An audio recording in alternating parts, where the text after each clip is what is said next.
saying, dude, have some Gatorade with that popcorn. Welcome to episode 3 of the Miss Kitty Chat and Meditate Show.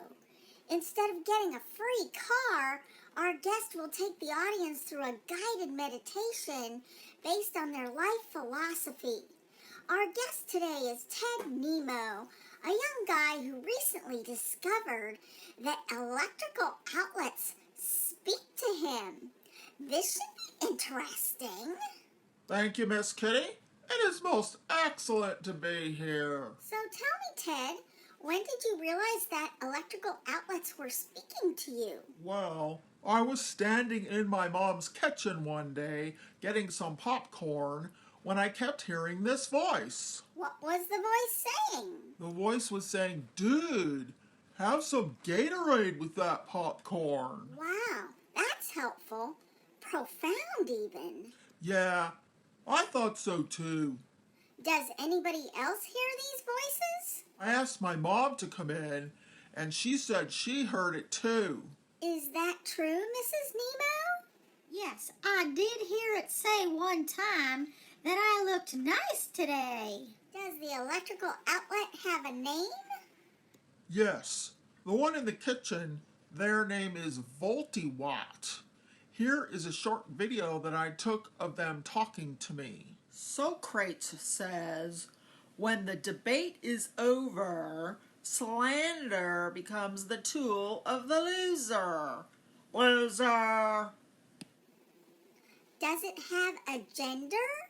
They said they are pangender, which includes all genders, but I think they are aporagender, which is not any known gender, and they want to use the pronouns they and them.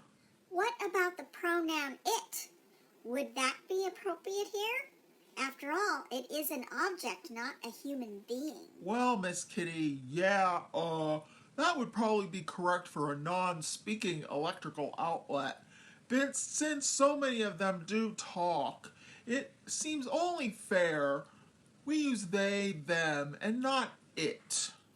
Yes, that does seem fair and appropriate. Do all electrical outlets speak to you?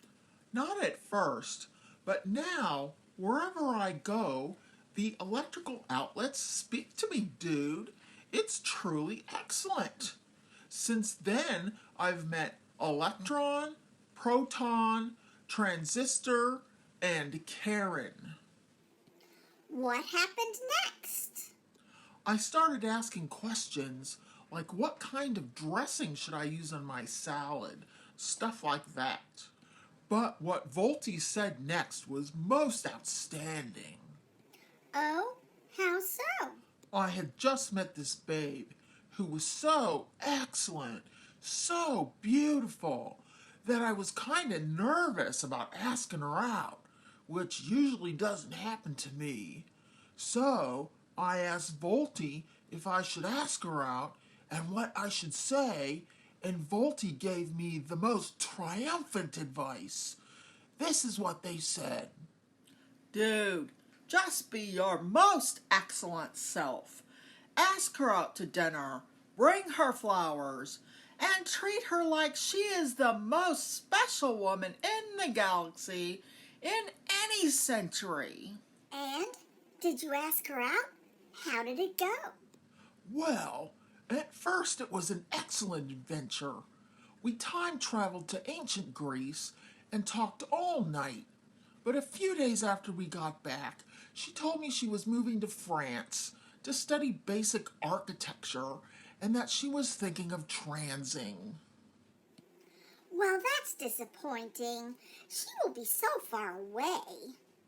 Yeah, and since I am a straight cisgender and not into guys, although I did make out with a guy once, and I think it was kind of hot, but his scratchy beard was most non-triumphant. I don't know how chooks put up with that. It was a downer, dude. Yeah, that is hot. Two handsome guys making out with each other. What did Voltie say? He said, dude, it just wasn't meant to be.